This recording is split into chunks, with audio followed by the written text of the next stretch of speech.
All right, right now, Governor Pritzker is addressing how federal deployments here in our area are impacting students. Let's go ahead and listen. Talking to folks all across Chicagoland, they are living in fear in their homes. From Berwyn to Austin to Englewood to Little Village. People are frightened about the potential of military troops coming to our neighborhoods. People are fearful of masked men in unmarked vans who could grab them on a street corner because of how they look or how they sound. People are scared to go to work. They're scared to take their kids to school.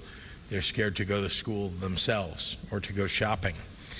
Last week, as you all know, the assassination of Charlie Kirk added to that fear, both about gun violence and about being killed for speaking your mind. This is a moment when Americans must come together and say clearly that threats and political violence are not the answer. Because, well, we are now living in a moment when there's an alarming trend in this country. It's been going on for the last several years. The attempted assassination of President Trump, arson at Governor Josh Shapiro's home, the murders of folks at the U.S. Capitol on January 6th, bomb threats against the Texas House Democrats when they were here in the Chicago area, plots to kidnap Governor Gretchen Whitmer, bomb threats at both political parties' headquarters, the assassinations of Minnesota House Speaker Melissa Hortman and her husband, and the shootings of State Senator John Hoffman and his wife, the assassination of Charlie Kirk.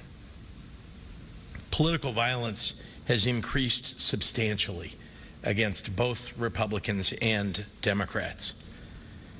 Democracy is designed precisely to avoid political violence, and it's now incumbent upon leaders of all stripes to work together to stop it. Most especially, this should come from the top.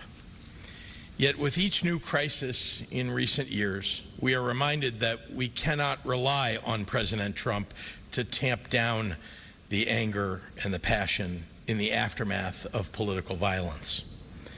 Instead, he actively fans the flames of division, as he did on Friday, regularly advocates violence for political retribution, and in more than one case declares we are at war, not with a foreign adversary, but with each other. I don't believe any of that. Our people are not at war with one another.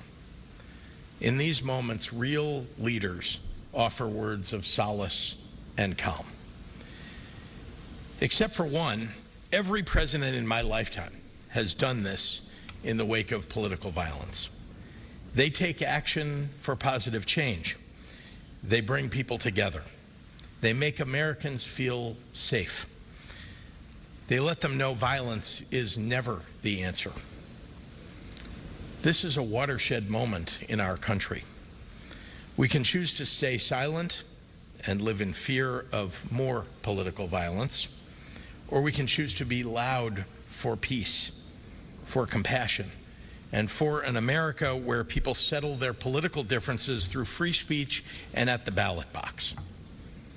Let's be those people. Governor Pritzker there speaking to two major issues of the moment, being the federal deployments of agents here in our area, but also another major issue, which is, of course, political violence that spans both aisles of our democracy right now. So we are going to continue to listen into him. We'll have more on Governor Pritzker's speech coming up during